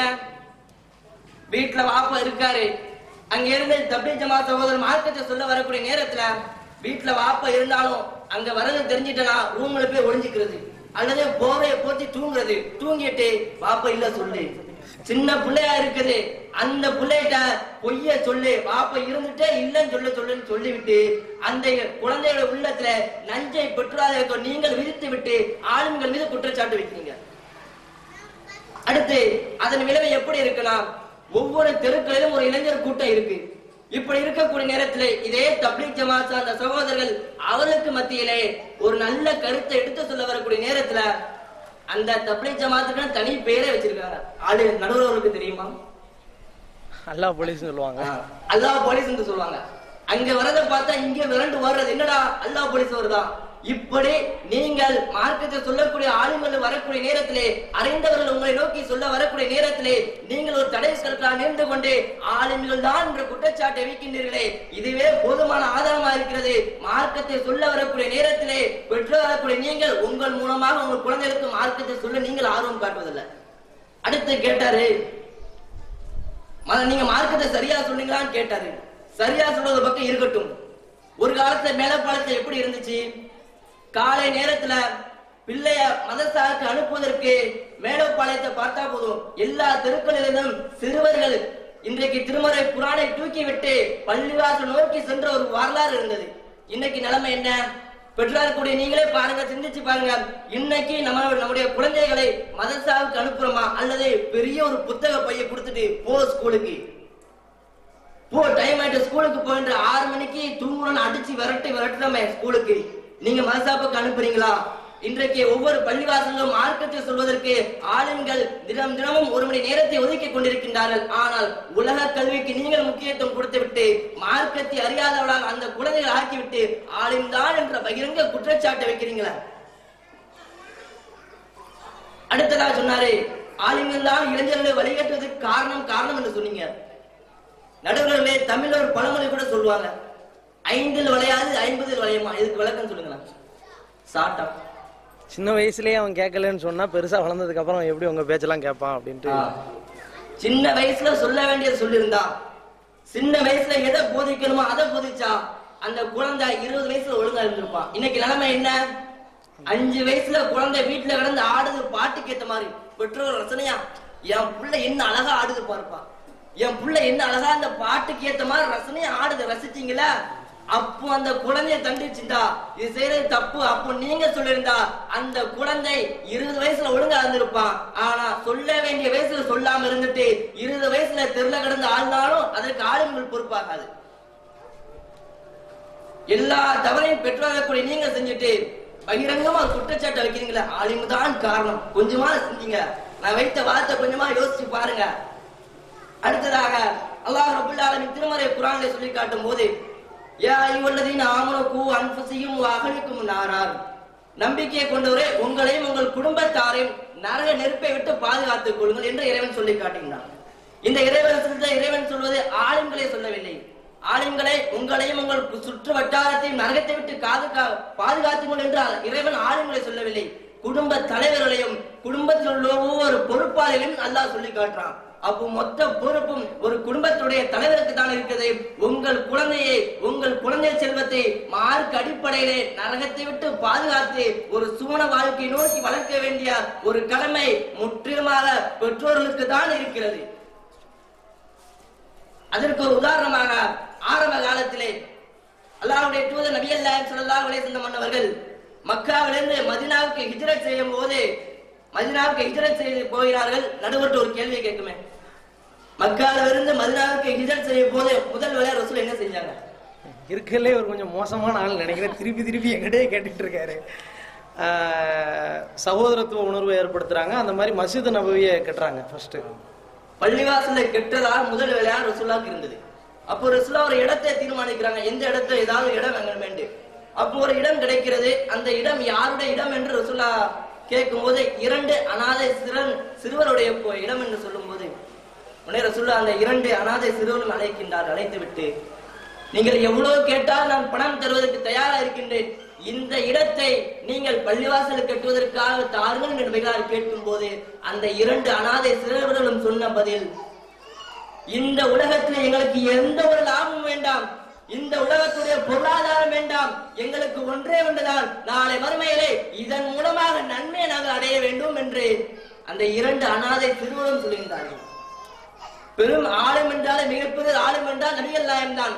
அந்த அல்லாஹ்வுடைய தூதரை மதீனாவுக்கு செல்வதற்கு முன்பாக பெற்றோரின் வளர்ப்பின் மூலமாக குழந்தை வார்த்தெடுக்கப்பட்டது. விளைவே மறுமை எதிர்நோக்கி வாழ்ந்த ஒரு வாழ்க்கை வாழ்ந்ததை இப்படி ஒரு குழந்தை சீர்கேட்டின் பக்கம் செல்கிறதா, ஒரு இளைஞன் வழிகேட்டின் பக்கம் செல்கிறதா என்பதை பெற்றோருடைய பொறுப்பில் தான் இருக்கிறது என்பதை சொல்லி இறுதியாக அல்லாஹ்வுடைய தூதர் சொன்னார்களே, ஒரு குழந்தை பிறக்கும் போது இஸ்லாம் என்ற இயற்கை மார்க்கத்தில் பிறக்கிறது. அந்த பெற்றோருடைய வளர்ப்பை வைத்துதான் அந்த குழந்தை தவறான பாதையை நோக்கி செல்வதும் நெருப்புவனையாகவும் செல்வதும் அந்த பெற்றோரை வைத்துதான் நபிகளார் சொல்லி காட்டுகின்றார்கள். இதன் மூலமாக தெரிகிறது, ஒரு குழந்தை வழிகேட்டின் பக்கம், ஒரு இளைஞன் நாசத்தின் பக்கம் செல்கிறான் என்றால் அதற்கு முழு காரணம் பெற்றோர்கள் தான் என்பதை நடுவர்கள் சிறந்த ஒரு தீர்ப்பை வழங்குவார் என்று எதிர்பார்த்தவனாக எனது உரையை நிறைவு செய்கிறேன். அஸ்ஸலாமு அலைக்கும் வரஹ்மத்துல்லாஹி வபரகாத்துஹு. நல்ல அருமையான கருத்துக்களை சொல்லி ஒரு சம்பவத்தை எடுத்து காமிச்சாங்க. ரசூல்லா மதீனாவுக்கு வந்த உடனே அவங்க செஞ்ச வேலை ஒரு பள்ளிவாசலை கட்டணும். அந்த பள்ளிவாசலை கட்டுவதற்காக இந்த இடம் யாருக்குரியது அப்படின்னு கேட்பாங்க. அதெல்லாம் அந்த பேரிச்சம்பளம் காய வைக்கக்கூடிய இடம். யாருடைய இடம் என்று கேட்கும்போது 2 அனாதை சிறுவர்கள் என்று அவர்களுக்கு சொல்லப்படும். அந்த அனாதை சிறுவர்கள் யாருடைய அரவணைப்பில் வளர்க்கப்பட்டார்கள் என்று பார்த்தால் அஸ்ஸாத் இப்னு ஜுராரா என்ற ஒரு நபித்தோழர். ரசூலுல்லாஹி ஸல்லல்லாஹு அலைஹி வஸல்லம் மக்காவிலிருந்து விரட்டப்பட்ட உடனே ஆரம்ப காலகட்டத்தில் ரசூல்லா ஒரு காட்டுக்குள்ள இருக்கும் போது இருட்டான பகுதியில் ஒரு 12 பேர் போய் சந்திச்சு ரசூல்லாட்ட பையத்து வாங்கிட்டு வருவாங்க. அந்த 12 பேர்ல ஒருத்தர் தான் இந்த அஸ்ஸாத் இப்னு ஜுராரா. மதீனாவுல ரசூல்லா வர்றதுக்கு முன்னாடியே முஸாப் இப்னு உமைர் அவர்களை அழைத்து கொண்டு ஏகத்துவ பிரச்சாரம் மதீனாவில் துளிர் விடுவதற்கு காரணமாக இருந்தவர் இந்த அஸ்ஸாத் இப்னு ஜுராரா. முஸாப் இப்னு உமைர் ரசூல்லா அனுப்புறாங்கல்ல, இவருடைய வீட்டில் தான் போய் தங்குறாரு. இவருடைய வீட்டில் தங்கிட்டு தான் பிரச்சாரம் பண்றாரு.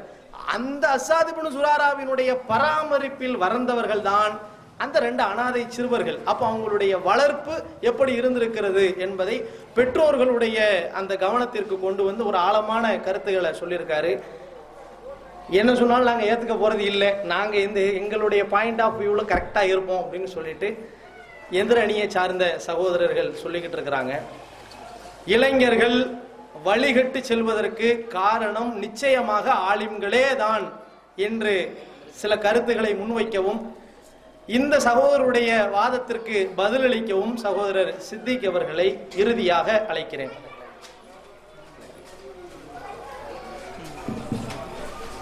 அஸ்ஸலாமு அலைக்கும் வரஹ்மத்துல்லாஹி வபரகாத்துஹு. இன்னல் ஹம்துலில்லாஹ் நஹ்மதுஹு வ நஸ்தஈனுஹு வ நஸ்தக்ஃபிருஹு வ நஊது பில்லாஹி மின் ஷுரூரி அன்ஃபுஸினா வ மின் ஸய்யிஆத்தி அஅமாலினா மன் யஹ்திஹில்லாஹு ஃபலா முதில்ல லஹு வ மன் யுضللஹு ஃபலா ஹாதிய லஹு வ நஷ்ஹது அன் லா இலாஹா இல்லல்லாஹு வஹ்தஹு லா ஷரீக லஹு வ நஷ்ஹது அன்ன முஹம்மதன் அப்துஹு வ ரசூலுஹு அம்மா பஅத்.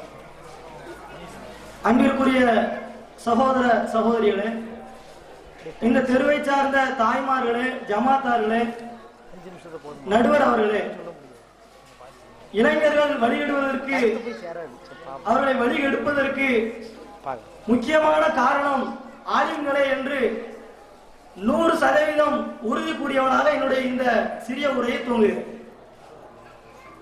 எதிர்த்தரப்பிலே சில கருத்துக்களை சொல்லி பெற்றோர்கள் தான் முழுக்க முழுக்க காரணம் என்று கூறி பெற்றோர்கள் எல்லாம் தலைமுடியக்கூடிய அளவிற்கு நம்ம பிள்ளையை நம்ம சரியா வளர்க்கணும் என்று சிந்திக்கக்கூடிய அளவிற்கு சகோதரர்கள் நிறைய கேள்வி கேட்டுக்கிறான்.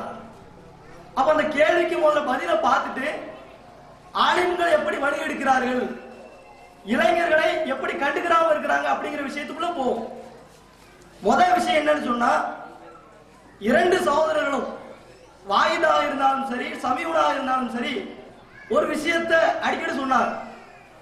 ஸ்கூலுக்கு அனுப்புறத நீங்க காட்டக்கூடிய ஆர்வம் மார்சாக்கு அனுப்புறீங்களா அப்படின்னு கேட்கிறான். இந்த கேள்வி ஒரு 30 வருஷத்துக்கு முன்னால கேட்டா ரொம்ப லாஜிக்கா இருக்கும். ஏன் எல்லா தெருவிலையும் 10-15 மதரசா இருக்கு. இன்னைக்கு விதவிதமான மதரசாக்கள், விதவிதமான தோற்றங்கள் பார்ப்பதற்கே கண்கொள்ளாத காட்சியாகத்தான் இருக்கிறது. அப்ப நீங்க சொல்லக்கூடிய வாதம் இந்த காலத்துக்கு பொருந்தல, சரியா? அப்ப இன்னொரு விஷயத்தை சொல்றாங்க, வாயிட்டு ஒரு விஷயத்த சொன்னார், வளர்ப்பு சரியில்லை அப்படின்னு சொல்றாங்க. உங்க பையன் கெட்ட வார்த்தை பேசும்போது நீங்க என்ன சொல்றீங்க? உங்க மதரசால இதை சொல்லி தராம கேக்குறீங்க. அப்போ சொல்லி கொடுக்கக்கூடியவரை நம்பிதான் பெற்றோர்கள் அனுப்புறாங்க. எப்படி தொழ வேண்டும் என்று பிள்ளைகளை நம்பி அனுப்புகிறார்கள். எப்படி தொழ வேண்டும் என்று சொல்லி கூட கொடுக்கக்கூடிய இடத்துல ஆலிம் இருக்கிறார். அப்போ எல்லா பெற்றோர்களும் தங்களுடைய குழந்தைகள் நல்ல வளரன்னு சொல்லி ஆலிம் அனுப்புறாங்க. அவர் சொன்னார், அறிந்தவரும் அறியாதவரும் சமமாக மாட்டார்கள். அப்போ பெற்றோர்கள் எந்த அறியாத பெற்றோர்கள் பிறக்கிறதுக்குள்ள முட்டாளா தான் இருக்கும். நம்ம எல்லாரும் இன்னைக்கு தௌஹீத்ல இருக்கிறோம்னு சொன்னா, அல்லாஹ் மட்டும் வணங்குறேன்னு சொன்னா 5 வயசுல தௌஹீத் வந்துட்டோமா? 5ல வளையாது 50ல வளையாதுன்னா 5 வயசுல மேல தர்காவுக்கு போயிட்டு தான் இருந்தோம். இப்ப எல்லாரும் 50 வயசுல தர்காவுக்கு போய்கிட்டு எத்தனை பேர் இருக்கிறோம்? யாருமே கிடையாது. அப்போ ஒரு வயசு வரும்போது பிரச்சாரத்தை கேட்கும் போது அதில் உள்ள சரியான கருத்துக்களை குர்ஆன் ஹதீஸ் அடிப்படையில் ஏற்றுக்கொண்டு இன்னைக்கு தௌஹீத்ல இருக்கிறோம். அப்போ ஆலிம்கள் தான் காரணங்கிறதுக்கு இதோட பெரிய சாட்சி என்ன இருக்குது? பெற்றோர்கள், இந்த மேலப்பாளத்தில் கூடிய பெற்றோர்கள் யார்? பீடி சுத்தக்கூடியவங்க, படிப்பறிவு இல்லாதவங்க. நான் கஷ்டப்பட்டாலும் பரவாயில்ல, என் பிள்ளை நல்லா இருக்குன்னு நினைச்சு ஒரு வேலைக்கு அனுப்புறதுக்காக படிக்க வைக்கிறாங்க, மதரசாக்களுக்கு அனுப்புறாங்க. ஆனா மதரசாக்கள்ல சரியா சொல்லி கொடுக்கணும்னு சொன்னா அந்த பிள்ளை என்ன செய்யும்? குர்ஆனை மட்டும் ஓத சொல்றீங்க, அதை படிச்சுட்டு வந்து அவனுக்கு என்ன தெரியும்? அரபில உள்ளதை மனப்பாடம் பண்ணிட்டு எப்படி மாற்று மதத்தில் உள்ளவங்க வந்து மந்திரம் ஓதுவாங்களோ அது மாதிரி ஓதிட்டு போறான். படிக்கக்கூடிய விஷயத்தை வாழ்க்கையை நடைமுறைப்படுத்த வேண்டும் என்ற சிந்தனையை இந்த மதரசாக்கள் ஏற்படுத்தவில்லை, மதரசாக்கள் ஏற்படுத்தவில்லை, அதே போன்று ஆலிம்களும் ஏற்படுத்தவில்லை. அப்ப இந்த முதல் விஷயத்தை நான் பதிவு வச்சுக்கிறேன். அதுக்கப்புறம் வந்துட்டு என்ன விஷயம்னா, நம்முடைய நடுவர் அவர் கூட அவங்க பக்கம் ஒரு பக்கம் சாயிரான்னு தோணுது. அவங்க சூழ்நிலை கைதியா இருக்கிறாங்க. சூழ்நிலை கைதி, அவர் வியாபாரத்துல சூழ்நிலை கைதின்னு சொல்லலாம். என்னோட வியாபாரத்துல சூழ்நிலை கைதியா இருக்கிறேன், அங்க இங்க அசைய முடியல. மார்க்கத்துல சூழ்நிலை கைதின்னு ஒரு ஆலிம்சா சொல்ல முடியுமா? லா இலாஹ இல்லல்லாஹ் முஹம்மது ரசூலுல்லாஹ், அல்லாஹ்வை தவிர யாரையும் வணங்க கூடாது அப்படின்னு சொல்ற இடத்துல அந்த ஒரு இந்து சகோதரத்தை சொல்ல போறேன், அந்த இடத்துல அல்லாஹ் மட்டும் வணங்கன்னு சொல்றது பயமா இருக்கு, அல்லாஹ்வே வணங்குங்க அப்படி சொல்லிட்டு வந்துடலாமா? சூழ்நிலை கைது என்பது உங்களுடைய உலக விஷயத்திலே காட்டுங்க. அந்த மார்க்க விஷயத்துல வந்து சூழ்நிலை கைதுன்னு ஒரு ஆலிம்சா சொல்லவே முடியாது. அப்படி சொல்லக்கூடியவர் ஒரு ஆலிமே கிடையாது. அப்புறம் என்ன விஷயம்? நிறைய சொன்னாங்க. அதுல ஒரு விஷயம் என்னன்னு சொன்னா, ஒரு சம்பவத்தை சொன்னாங்க. ஒரு சம்பவத்தை சொல்லி, பாத்தீங்களா இந்த குழந்தைகள், 2 குழந்தைகள் தங்களுக்கு சொத்து வேண்டாம், எங்களுக்கு மறுமையில அல்லாஹ்விடத்துல கூலி இருக்குது, அந்த கூலி தான் வேணும்னு சொல்லி தங்களுடைய நிலத்தை அல்லாஹ்வுக்காக அர்ப்பணித்தார்கள். இந்த குழந்தைகள் உங்களுடைய குழந்தைகள் இப்படி இருக்குமா அப்படிங்கிற மாதிரி ஒரு தோற்றத்தை ஏற்படுத்தினார். அந்த பெற்றோர்களுக்கு இந்த விஷயத்தை யார் சொல்லியிருப்பாங்க? அந்த பெற்றோர்கள் வந்துட்டு அவங்க பிள்ளைகள் சொல்லி கொடுத்தான்னு சொன்னீங்களே, இந்த பெற்றோர்கள் சரியா வளர்த்திருக்காங்கன்னு சொல்றீங்களே, அந்த பெற்றோர்களுக்கு இந்த விஷயத்தை யார் எடுத்து சொன்னார்? மதீனாவிலே மார்க்கம் எப்படி பரவியது? ஹஸ்ஸாத் பின் ஸராரா போன்ற நபி தோழர்கள் அல்லாஹ்வுடைய தூதரிடத்துல மறைமுகமாக கஷ்டப்பட்டு மார்க்கத்தை எடுத்து வந்து மதீனா மக்களுக்கு எடுத்து சொன்னார்கள். அதனுடைய விளைவு அவருடைய வாப்பாவுக்கு தெரிஞ்சிருக்கு, அதனால பிள்ளைகளுக்கு சொல்லியிருக்கிறார். ஒரு பெற்றோர் தன்னுடைய பிள்ளைகளுக்கு பெற்றோர், ஒரு ஆலிம் ஒரு சமுதாயத்துக்கு பெற்றோர். இந்த சிந்தனை ஆலிம்களுக்கு இருந்தால் இளைஞர்கள் வழிகட்டு போவதில கண்டும் காணாம இருப்பாங்களா? 2 விதங்கள்ல ஆலிம்கள் வந்து சமுதாயத்துல ஒரு அலட்சியமா இருக்கிறாங்க. ஒண்ணு, சமுதாயத்துல இளைஞர்கள் நடக்கக்கூடிய வழிகேட்ட பார்க்காம இருப்பாங்க. 2வது விஷயம் என்ன? வழிகேட்ட உருவாக்குவாங்க. இந்த 2 விஷயமும் எல்லா ஆலிம்சாக்களும் 7 வருஷம் 8 வருஷம் படிச்சவங்க இன்னைக்கு செஞ்சிட்டு இருக்கிறாங்க. அப்போ இன்னைக்கு குர்ஆன்ல ஹதீஸ்ல இந்த ஆலிம்களை பற்றி அல்லாஹ் என்ன சொல்றான்? சரி, எல்லாம் வேணாம், நம்ம குர்ஆன் வசனத்துக்கு போறதுக்கு முன்னால ஒரு கேள்வி கேட்கிறேன். ஒரு டாக்டருடைய வேலை என்ன? ஒரு நோயாளி வந்திருக்கிறாங்கன்னா ஊசி போடுறது, மாத்திரை கொடுக்கறது, அந்த நோயை நிவர்த்தி பண்ணதுக்கு உண்டான வேலையை செய்யறது. ஒரு இன்ஜினியர் அவருக்கு உண்டான கட்டிடத்துறையோ மெக்கானிக்கல் இன்ஜினியரோ அதுக்கு உண்டான வேலையை செய்யறது. நான் நடுவர்கிட்ட ஒரு கேள்வி கேட்கிறேன். ஒரு ஆலிம்சா 8 வருஷம் 10 வருஷம் படிக்கிறார், அவருடைய வேலை என்ன? இதெல்லாம் ப்ரிப்பேர்லயே இல்லாதது. நன்மையவே தீமை தடுக்கிறதா ஆலிமுடைய வேலை. நன்மையவே தீமை தடுக்கிறதா ஆலிமுடைய வேலை. அப்ப நன்மையவே தீமை தடுக்கிறது ஆலிமுடைய வேலைன்னா இளைஞர்கள் கெட்டு போகும்போது இவங்க கண்ணை கெட்டிட்டா இருந்தாங்க. அப்போ பெற்றோர்கள் தான் முழு காரணம் சொல்றீங்களே, பெற்றோர்களை விட கண்டிக்கக்கூடிய இடத்துல முழு காரணமாக ஆலிம்கள் இல்லையா? அப்படி வேலையே அதுதானே. ஒரு இன்ஜினியரோட வேலை, சிவில் இன்ஜினியரோட வேலை வீடு கட்டுறதுன்னு சொன்னா ஒரு ஆலிமுடைய வேலை நன்மையை தீமை தடுக்கிறது இல்லையா? எங்கேயோ நடந்த மாதிரி உட்கார்ந்து இருக்கிறாங்க, குறை சொல்றதுக்கு மட்டும் வந்துடுறாங்க. பாருங்க, நம்முடைய இளைஞ சமுதாயம் டிக்டாக் வீடியோக்கள் என்றும் பேஸ்புக் என்றும் வாட்ஸ்அப் என்றும் வழிகேட்டிலே சென்று கொண்டே இருக்கிறார்கள். குறை சொல்றீங்களா? எத்தனை பேர் ஜும்மா பயான்ல உரையாற்றிருக்கீங்க? ஆலிம்சாக்கள் ஜும்மா பயான்ல உட்கார்ந்து வைங்க, முக்காவாசி கரடு கட்டியால உட்கார்ந்துருக்கு. ஏன் இவன் மேட்டரே பேச மாட்டேங்கிறீங்களே? அந்த காலத்தில் சஹாபாக்கள் செய்த தியாகம் அவனுக்கு இது ஒண்ணுமே புரிய மாட்டேங்குது. ஏதோ நடந்திருக்கு போல இருக்கு. ஒரு பக்கம் இப்படி போதா, ஒரு பக்கம் மதுகபுல உள்ளதை சொல்றாங்க. அப்ப எனக்கு இதுக்கும் நமக்கு நம்மளை பத்தி பேசினாலும் போய் உட்கார முடியும். நம்மளை பத்தி பேசாத இடத்துல போய் உட்கார்ந்து தூக்கிட்டு வரது எதுக்குன்னு சொல்லிட்டு கரெக்டா அந்த இக்காமத் சொல்லும் போது ஓடி வந்து சும்மா ஜாயின் பண்றான். அப்ப எப்படி உங்களுடைய இளைய சமுதாயம் சரியா வளரும், இளைய சமுதாயம் எப்படி உருப்படியா வளருங்கிறத நடுவர் அவர்கள் இந்த நேரத்தில் நீங்க குறிச்சு வச்சுக்கீங்க. ஏன்னா கடைசியில் தீர்ப்பு சொல்லணும்ல. அடுத்த விஷயம் என்னன்னு சொன்னா, ரசூலுல்லாஹ் என்ன சொன்னாங்க? ஹைருக்கும், உங்களில் சிறந்தவர் யார் தெரியுமா? மன் தஅல்லமல் குர்ஆன வஅல்லமஹு, உங்களில் குர்ஆனை கற்று அதை பிற மக்களுக்கு எடுத்து சொல்பவர், கற்றுக் கொடுப்பவர். ரசூலுல்லாஹ் நல்ல பெற்றோர்னு சொல்லல. உங்களை சிறந்தவர் குர்ஆனை யார் கத்துக்கிட்டு மற்ற மக்களுக்கு கத்துக் கொடுக்குறாங்களோ அவர்கள் தான் என்று சொன்ன அடிப்படையில் இருந்து ஆலிம் சாக்களுடைய கடமை எவ்வளவு பெரியது என்பது விளங்குகிறது. இன்றைக்கு ஆனால் ஆலிம் சாக்கள் என்ன செய்கிறார்கள்? ஆலிம் சாக்குடைய வேலை என்னன்னு நமக்கு தெரியும். மக்களுக்கு நம்ம மக்கள் என்ன நினைச்சிட்டு இருக்கிறாங்க? ஆலிம் சார் என்ன செய்வாரு?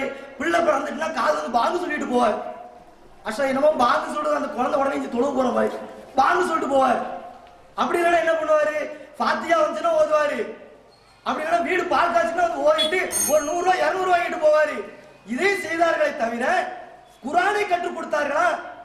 இன்றைக்கு எத்தனையோ பேர் சினிமா கொட்டைகளில் நம்முடைய இஸ்லாமிய சகோதரர்கள் குத்தாட்டம் பெரிய கொட்டை வச்சுட்டு ஆடிக்கிட்டு இருக்கிறானே, இது ஹராம்ங்கிறதுக்கு பெரிய குர்ஆனை படிக்கணுமா? கிடையாது. எத்தனையோ தியேட்டர் முன்னால ஆடிக்கிட்டு இருக்கிறான். அப்ப இதை கண்டும் காணாம இருக்கிறது வந்து நம்முடைய ஆலிம் பெருமக்கள் இல்லையா? இது குறித்து அவங்களுக்கு கேள்வி இல்லை. நாளைக்கு மறுமை நாள்ல கடைசியா ஒரு செய்தியை சொல்றேன். இந்த செய்தியை பெற்றுக்கொண்டு நம்முடைய ஆலிம் பெருமக்கள் எவ்வளவு அலட்சியமா இருக்கிறார் என்பதை உங்கள் பக்கத்திலே விட்டுறேன். அபூதர் கிஃபாரி என்ற நபித்தோழர். அபூதர் கிஃபாரிங்கிறது ஒரு வெளியூரை சார்ந்தவர். மக்காவிலிருந்து வெளியே இருக்கிறார். அவர் மார்க்கத்தை கற்றுக்கொள்வதற்காக அல்லாஹ்வுடைய தூதன் யாரோ சொல்றாருல அப்படின்னு ரசூலுல்லாஹ் பார்க்க வர்றாங்க. ரசூலுல்லாஹ் வந்து பார்க்கறாங்க. அது பெரிய சிரமத்துக்கிட்ட வந்து பார்க்கறாங்க. பார்த்துட்டு ரசூலுல்லாஹ் சொல்றாங்க, எப்படி இஸ்லாத்தை பின்பற்றணும்னு சொல்லி ஒரு 4-5 விஷயத்தை சொல்லி அனுப்புறாங்க. நான் இந்த விஷயத்தை காஃபிர்களிடத்தில் சொல்லிவிட்டு தான் போவேன் என்று சொல்லி அந்த இடத்துல வந்துட்டு பள்ளிவாசலுக்கு நுழையிறாங்க. மக்காவுல அஷ்ஹது அல்லா இலாஹா இல்லல்லாஹ் முஹம்மது ரசூலுல்லாஹ்னு சொல்லிட்டு அல்லாஹ்வை தவிர யாரையும் வணங்க கூடாது என்று சொல்லி முகமது அல்லாஹ்வுடைய தூதர் என்று உறுதிபட சொன்னாரே, அப்படி ஒரே ஒரு செய்தியை பெற்ற நபித்தோழருக்கு இருக்கக்கூடிய திராணி 8 வருடம் 10 வருடம் படித்த ஆலிம்களுக்கு கிடையாதா? இதுக்கு பெரிய பெரிய பட்டப்படிப்பு படிச்சு என்ன பிரயோஜனம்? நீங்க படித்த விஷயத்தை எங்க அப்ளை பண்ணீங்க? பெற்றோர்களே குறை சொல்லக்கூடிய நேரத்துல பெற்றோர்களுக்கு மார்க்கம் சொல்லக்கூடிய இடத்துல ஆலிம்கள் இருக்கிறார்கள் என்று கூறி ஆலிம்கள் தான் இந்த இளைஞர்கள் வழிதவறி செல்வதற்கு அவர்களை வழிகெடுப்பதற்கு முக்கியமான காரணம் என்று கூறி அதுக்கேற்ற மாதிரி உங்களுடைய தீர்ப்பு வழங்க மாதிரி அன்புடன் கேட்டுக்கொள்கிறேன். இதுக்கு மேல லேட் ஆயிடுச்சுன்னா நிர்வாகிகளே கல்லு விட்டுருவாங்க மேடைக்கு. அதனால சாட்டா முடிக்கிறதுக்கு என்ன வேலை உண்டோ அதை பார்ப்போம். ஆனா இவங்களும் இன்னும் தயாரா தான் இருக்காங்க அடுத்தடுத்த வாதங்களை எடுத்து வைக்கிறதுக்கு. ஆனாலும் இதோட முடிச்சுட்டு இவங்க சொல்லக்கூடிய அந்த கருத்திலிருந்து நாம் விளங்கி கொண்டதையும் இதனுடைய தீர்ப்பையும் உங்களுக்கு மத்தியில் தற்போது நான் தந்து விடுகிறேன். அல்லாஹ்வினுடைய தூதரும் சரி, இதற்கு முன்னால் வந்த நபிமார்களும் சரி, அல்லாஹும் சரி, அவனுடைய தூதரும் சரி, இதற்கு முன்னால் எத்தனை இறை தூதர்கள் அனுப்பப்பட்டிருக்கிறார்களோ அத்தனை இறை தூதர்களும் சரி, கியாம நாளில் நடைபெறக்கூடிய ஒரு நிகழ்வை பற்றி நமக்கு ஏற்படுத்தப்படக்கூடிய ஒரு குழப்பத்தை பற்றி நமக்கு தெளிவுபடுத்தியிருக்கிறாங்க. நூஹ் அலைஹிஸ்ஸலாம்ல இருந்து எடுத்து எல்லா நபிமார்களும். அது என்ன குழப்பம்னு கேட்டா, தஜ்ஜாலினுடைய வருகை. இந்த தஜ்ஜால் நான் தான் கடவுள் என்று நாளை கியாமத் நாள்ல வந்து மக்களுக்கு மத்தியில குழப்பம் விளைவிப்பான். ஆறுகளை ஓடச் செய்வான், நெருப்புகளை எரிய செய்வான். இப்படி பல்வேறு விதமான குழப்பங்களை தஜ்ஜால் நிகழ்த்தி கொண்டிருக்கும் போது சில பகுதிகளுக்கு அவனுக்கு தடை விதிக்கப்பட்டிருக்கும். மக்காவுக்குள்ள அவன் போக முடியாது, மதீனாவுக்குள்ளேயும் அவன் போக முடியாது. மதீனாவுக்குள்ள போவோம்னு சொல்லிட்டு தஜ்ஜால் வருவான். அந்த மதீனாவினுடைய என்ட்ரன்ஸ் வாசல்ல அவனால் நுழைய முடியாது. சரி, மதீனாவுக்கு பக்கத்தில் இருக்கக்கூடிய ஒரு இடத்துல போய் உட்கார்ந்துட்டு அவன் பாட்டு ரெஸ்ட் எடுத்துட்டு இருப்பான். ஒட்டுமொத்த மக்களும் அவனுடைய செயல்பாடுகள், அவனுடைய கொள்கைகள், அவன் என்ன சொல்கிறான் என்பதை உன்னிப்பாக கவனிப்பதற்காக யோகோபித்த மக்கள் அவனை பின்தொடர்ந்து கொண்டே இருப்பார்கள். அப்படிப்பட்ட ஒரு பெண்ணம்பெரும் கூட்டம் தஜ்ஜால் பக்கத்தில் இருந்துகிட்டே இருந்துச்சு. அந்த சமயத்தில் இன்னமா யன்ஸலல்லாஹு இபாதிஹில் மின் உலமா, அல்லாஹுவை அஞ்சக்கூடியவர்கள் மட்டும்தான் ஆலிம்கள் என்று அல்லாஹ் சொல்கிறானே, அப்படிப்பட்ட ஒரு ஆலிம், ஒரு சிறந்த நல்லடியார், ஒரு மூமின், அந்த ஆலிம் அந்த மக்கள் மத்தியில் அவர் மட்டும் தனியா வந்து நிற்பார். தஜ்ஜாலை பார்த்து கேட்பார், அடே நீ தானே தஜ்ஜாலு? தஜ்ஜாலு கோபம் வரும், என்னடா இப்படி கேட்கிறான், நீ தானே தஜ்ஜாலு, நீ ஒரு மசீஹ், நீ ஒரு பொய்யன், எங்களுடைய இறை தூதர் அன்னலாம் பெருமானார் நபிகள் நாயகம் எங்களுக்கு எச்சரித்த தஜ்ஜாலே தான் நீ என்று சொல்வான். சொன்ன மாத்திரத்துல தஜ்ஜாலுக்கு கோபம் வந்து, இவனை கூட்டு போய் அடிங்க. தஜ்ஜாலினுடைய அடியாட்களின் மூலமாக அந்த மூமினுக்கு, அந்த சிறந்த ஆலிமுக்கு அடி கொடுக்கப்படும். எப்படிப்பட்ட அடி தெரியுமா? அவருடைய வயிறுலாம் புஷ் வீங்கிருமா, அந்த அளவுக்கு போட்டு அடி அடின்னு அடிப்பானுங்க. மாயசுத்துஹு தாலிகன் தீனிக்குன்னு சொல்லுவாங்கல்ல, மார்க்கத்தில் இருந்து அவங்க விலகி செல்ல மாட்டாங்கன்னு சொல்லுவாங்கல்ல, அதே போல அந்த ஆலிம் சொல்வார், நிச்சயமாக சொல்கிறேன், என்னை நீ அடித்து இந்த இடத்திலே புதைத்தாலும் சரி, நீதான் தஜ்ஜால், நீதான் மசீஹ், என்னுடைய மக்களே இவனை நம்பாதீர்கள், இவன் ஒரு மகா பொய்யன் என்று சொல்வான். அந்த ஆலிம் சொல்வார், வேற ஒண்ணுமே செய்ய முடியாது அவனால, தஜ்ஜாலால, கடைசி அவளை கொன்னு போடுறதுதான் வழின்னு சொல்லிட்டு கொன்னு போட்டுருவான். கொன்னு போட்ட அந்த மனிதரை காமிச்சு, பாத்தீங்களா பணத்தை பாத்தீங்களா, ரெண்டு பக்கமா வெட்டி ரெண்டு துண்டா போட்டுட்டேன், இவனை நான் எஞ்சி வள வைக்கட்டா, எப்படி செத்து போனானோ அதே போல நான் மீண்டும் எழும்ப வர வைக்கிறேன் பாக்குறீங்களா என்று மக்கள் இடத்துல சொல்லிட்டு எழுந்திருத்து வா என்று சொல்வான். எந்த ஆலிம் இறந்தாரோ அதே ஆலிம் மீண்டும் எழுந்து வருவார். இதை பார்த்துட்டு பாத்துக்கங்க, நான் தான் இறைவன், ஒழுங்கா நான் சொல்லு பேச்ச கேட்கணும், எனக்கு நீங்க கட்டுப்படணும், எனக்கு வணக்கம் செலுத்தணும் என்று அந்த தஜ்ஜால் மீண்டும் சொல்வான். அந்த ஆலிம் பொறுத்து கொண்டிருக்க மாட்டார், அந்த தஜ்ஜாலை பார்த்து மீண்டும் சொல்வார், இன்னும் நான் உறுதியாக இருக்கிறேன், நீ தான் தஜ்ஜால், நீ தான் மசீஹ், நீ தான் மகா பொய்யன், என்னுடைய மக்களே இவனை நீங்கள் நம்பவே நம்பாதீர்கள், இவன் ஒரு மகா பொய்யன் என்று அந்த ஆலிம் சொல்வார். என்ன செய்ய முடியும் அவனால? ஒரு தடவை தான் கொல்ல முடியும், ரெண்டாவது தடவை கொல்ல முடியாது. அவரை புடிச்சு அப்படி தூக்கி, ஒரு நெருப்பு எரிந்து கொண்டிருக்கும், அந்த நெருப்புல தூக்கி போட்டுருவானா. பார்க்கிறதுக்கு நெருப்பு மாதிரி இருக்கும், ஆனா அது சொர்க்கம், அது வேற விஷயம். இந்த உலகத்தில் கடைசியாக ஷஹீதாக்கப்படுகின்ற ஒரு மூமின், ஒரு முஸ்லிம், ஒரு ஆலிமான அந்த தஜ்ஜாலை எதிர்த்து பேசினாரே, அவர் தான் அந்த உலகத்துல கடைசி ஷஹீது. சரிங்களா? அப்போ ஆலிம்களினுடைய பணி என்பது இப்போது அப்போது இல்லை, கியாமத் நாள் வரை தொடர்ந்து கொண்டே இருக்கும். ஒட்டுமொத்த சமுதாய மக்கள் இருந்தாலும் அந்த சமுதாயத்தினுடைய பிரதிநிதியாக ஆலிம் என்ற ஒருவர், மக்களினுடைய பிரதிநிதியாக அவர் எங்கும் அவருடைய ஏகத்துவத்தினுடைய பிரச்சாரத்தை செய்து கொண்டே இருப்பார். இப்படி ஒரு ஆலிம்கள் ஒரு பக்கம் இருக்கிறாங்க. மார்க்கத்தில் இல்லாத புழுகு மூட்டைகளை, கந்திரிகளை ஆதரிச்சுட்டு, யானை பின்னாடி போயிட்டு கொட்டை அடிச்சுட்டு கும்மாளை அடிச்சுட்டு சுத்திட்டு இருக்கக்கூடிய ஆலிம்களும் இருக்கிறாங்க. இதன் மூலமாக நாம் யாரை சாடி பேசணும், யாருடைய மனசு, இந்த நோக்கம் கிடையவே கிடையாதுங்க. எங்களுக்கு அது கிடையவே, அந்த நோக்கம் எங்களுக்கு இல்லை. என்ன லாபம்? உங்களை திட்டி உங்களை பேசி என்ன லாபம் எங்களுக்கு கிடைக்க போகுது? ஒன்றுமே இல்லை. ஆலிம்களாக இருந்து சத்தியத்தை எடுத்து சொல்ல வேண்டிய நீங்க சரியாம சொல்லாம இருந்தவருடைய விளைவு, விடல பசங்க நாங்க சொல்லிட்டு அலையிறோம். தேவையா இது எங்களுக்கு? கவிதை எழுதக்கூடிய வயசு எங்களுக்கு.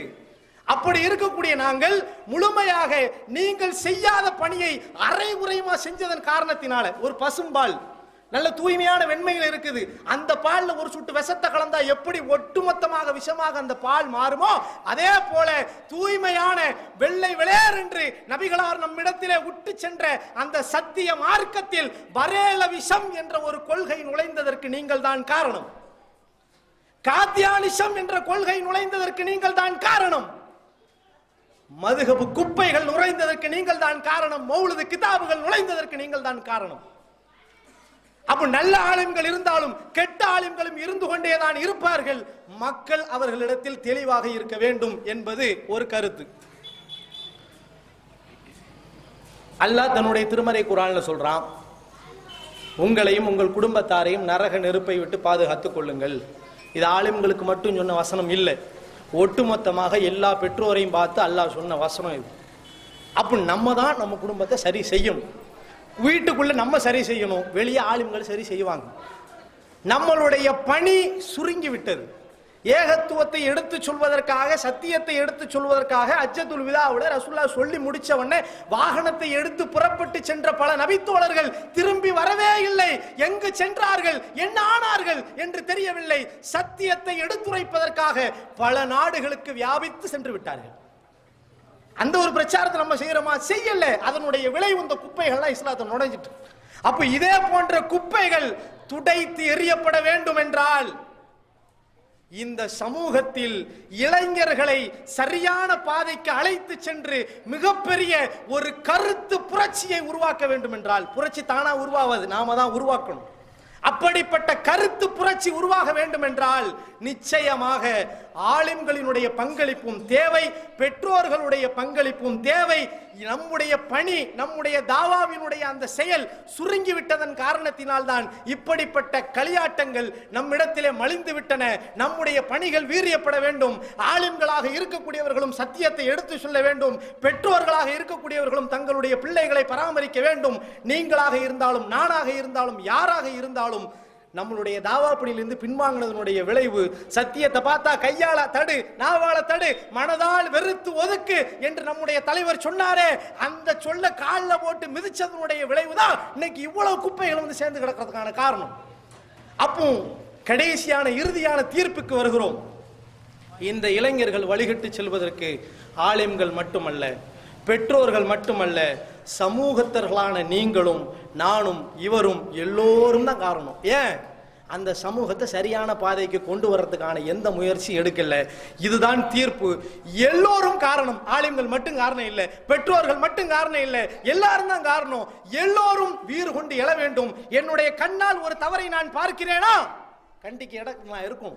என் பையன் கிடந்து ஆடிக்கிட்டு இருக்கான் நடுத்தெருல, பெரடியோடு அடிச்சு உள்ளக போடா என்று சொல்லக்கூடிய தகப்பனாக நான் இருக்க வேண்டும். என் தம்பி கிடந்து ஆடுறானா அவன் அந்த இடத்துல அடிச்சு போறியா இல்லையான்னு கேட்கக்கூடியவன நான் இருக்கணும். இப்படி இல்லைன்னு சொன்னா இதை போன்ற சமூக தீமைகள் நம்முடைய சமூகத்தில் மட்டுமல்ல மேலப்பாளையத்திலும் மலிந்து காணப்படத்தான் செய்யும். இன்ஷா அல்லாஹ், அல்லாஹ் அப்படிப்பட்ட ஒரு நிலையிலிருந்து நம்மை பாதுகாத்து ஏகத்துவத்தினுடைய ஜோதியும் ஏகத்துவத்தினுடைய புரட்சியும் எழுச்சியும் வெடிக்கக்கூடிய ஒரு ஊராக அல்லாஹ் மேலப்பாளையத்தை ஆக்கி அருள் புரிவானாக. உங்களுக்கும் இந்த நிகழ்வில் கலந்து கொண்ட அனைத்து சகோதர சகோதரிகளுக்கும் எங்களுடைய நன்றியை தெரிவித்துக் கொண்டு வாய்ப்பளித்தமைக்கு நன்றி கூறி அமைகிறேன். வாஹிர் தவானா அல்ஹம்துலில்லாஹி ரப்பில் ஆலமீன்.